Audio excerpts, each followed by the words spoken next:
Hello, friend, and welcome to the 10-Minute Mind Shift Podcast. I'm your host, Janet Cagle, certified life coach, business strategist, and lover of all things related to up-leveling my life and yours. My goal is to help you experience a mind shift that gets you one step closer to your goals, whatever they are. My goal is not to keep you wrapped up in self-help all day, just 10 minutes. And who doesn't have 10 minutes, right? Hello, my friend. How are you? Happy New Year and welcome to 2021. I want to help you get your year off to the best start ever and invite you to my free, live, virtual goal setting workshop webinar on January 20th. I teach goal setting like you have never experienced, and I know you don't want to miss it. You would not be listening to this podcast if you didn't want to up-level the results in your life. So it's free, but you must register to get the link to join. And don't worry if you can't make it to the live event. There will be a replay available. All right, welcome to episode number 38 and creating the best life ever. I use the phrase best day ever, best week ever, and now best life ever. And someone asked me where that came from. There actually is a little story behind it. I have 3 grandchildren. Bryn Lee was actually on a podcast earlier this year. She's 9, and she has 6-year-old twin sister Tegan and brother Tate. And when they were littler, I don't know if they still do it, but when they were littler, they would tell their mom, regardless of what kind of day it was or what they did that day, they would say to her, "This was the best day ever." I thought that was so clever and such a great thought to have at any time of the day, but for sure at the end of the day. There's something magical that happens when you set your intention to have the best experience ever or the best day ever. I thought I would sprinkle in a little teaching and coaching on that subject today. Thanks, Bryn Lee, Tegan, and Tate. That's a great idea. We are energy. We have energy running through us. If you doubt me, rub your feet on some carpet and touch another person. For sure, you will feel the energy. We create, invite, and attract the life in which we are an energetic match to. We create, invite, and attract the results right up to the very edge of our current self-image. So, simply put then, it's our life's mission to decide what we want and then grow into our self-image and show up in the energy that attracts that life, those results. Here is exactly the science behind how that works. When you think a thought, you create a feeling, an emotion, which by definition is a vibration in your body.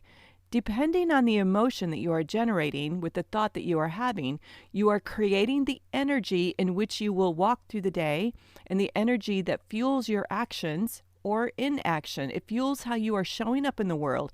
It determines whether you take massive action or no action, frantic action or deliberate action, thoughtful action or reckless action, creative action or, well, you get my point. It is your fuel. That is how we create, invite, and attract our results, our life by design. Now, here's where the wheels fall off the wagon. We forget about circumstances, and remember, those are the things that are happening outside of you. We spend our time negotiating the circumstances or trying to change and manipulate the circumstances instead of deciding how we want to experience these circumstances. As a result, we live lives as if we are victims to our own life. We become bitter because we feel like we've been dealt a bad hand or gotten a raw deal. Instead of living by design, we live at the effect of what life has done to us. And I'm using air quotes. Listen, I get it. Some of you have really been through it. And I also want you to know that that doesn't have to define you. You get to decide how you want to experience this life. You are the CEO. You are the Chief Emotions Officer. You get to decide the energy that fuels all the action you take. That does not come from your circumstances, my friend. I want to give you a recent and very raw example of that. Recently, I have experienced a serious medical emergency. I'm still in the process of figuring out what's going on, but in the meantime, I am deciding exactly how I want to go through this experience. I can be scared and confused and frantic and take all the actions of catastrophizing, or I can take thoughtful action out of curiosity and confidence and determination. I can feel sorry for myself and wallow in self-pity about why is this happening to me when I've done all the things to eat right and exercise, all the things, or I can be thankful for the miracle of modern medicine, and I can be in awe of my care team's knowledge and their curiosity. Recently, my husband Steve experienced a life-threatening medical emergency, and it's not lost on me that I am very fortunate to still have him with me. I don't want to share the details on this episode. My hope is that he will be a guest and share some of his wisdom and knowledge nuggets with you himself. But I can share with you that it is as terrifying as the experience was. It was also magical and beautiful and full of compassion and care and genuine human kindness, concern, love, and so many more emotions and human attributes. We were both overwhelmed in the best way ever. Of course, we didn't want or wish for the circumstance of his medical emergency or mine, but we decided how we were going to experience it. He was brave and scared. He was strong and vulnerable. He was not wondering why me, and not at one time has he said anything about why has this happened to him. The circumstance is neutral, my friend. It's neutral until you have a thought about it, until you make it mean whatever you make it mean. We made his circumstance mean he was blessed. We were blessed. We made it mean that we had the best good fortune because so many things lined up for us on that day to be in our favor. As humans, we put off energy and vibrations that attract like energy and vibration back to us. When you approach a circumstance head on with high-octane fuel from high-octane thoughts, you get high-octane results. All right, I want to switch gears and give you an example. Think about a time when you have walked into a meeting room or any room full of people. You could tell the energy of the meeting by the energy of the people.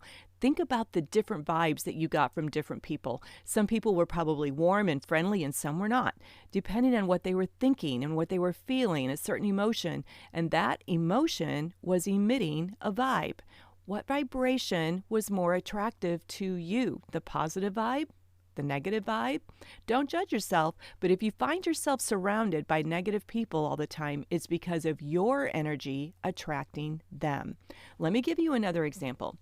Imagine that you are trying to get a job or a promotion or attract wealth. If you are showing up with a chip on your shoulder, mad at the world or jealous of everyone else's good fortune, what do you think you are inviting or attracting more of? We invite lack by thinking about all the things we don't have.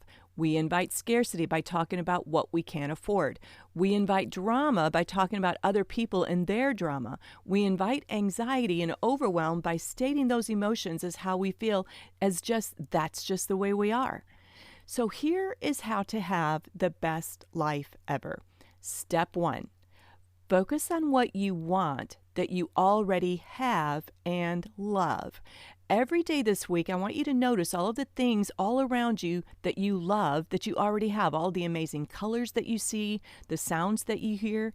Be very aware of all of the things that you see, feel, taste, smell, all of it. Write it all down all day long. At first, this will not come easy. And then as you go along throughout the day, all of a sudden, you're going to start feeling a sensation of abundance. Abundance attracts more abundance. Your brain will want to show you all the crappy stuff, but that's okay. Don't worry about that. Just direct it back to the things that you are happy about, all the things that are around you that you love. Those are the things that you're going to create more of. When I was watching the doctors and nurses work on my husband, I saw a dance. I saw knowledge, confidence, and certainty. I saw hours of self-sacrifice and money spent and time spent so that they could be there all in that moment. Wherever your focus goes, your energy flows, my friends, and eventually that is what you become or attract more of.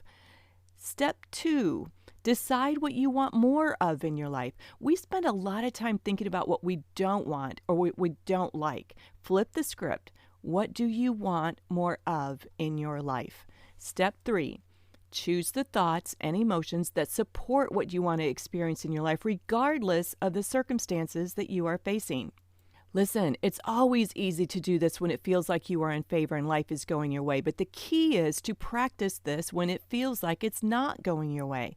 To still manage your brain so that you don't live at the effect of your circumstances, but you take charge and you decide how you will experience the circumstance. It's human nature to immediately jump to, why does this have to happen to me? But that's being a victim and is giving away all of your power. Living a life by design doesn't mean that you get out of the 50-50 of life. It means that you get to decide how you will experience it, all of it. All right, my friends, sign up for the workshop. Let's make this your best year ever. And now, go have the best week ever.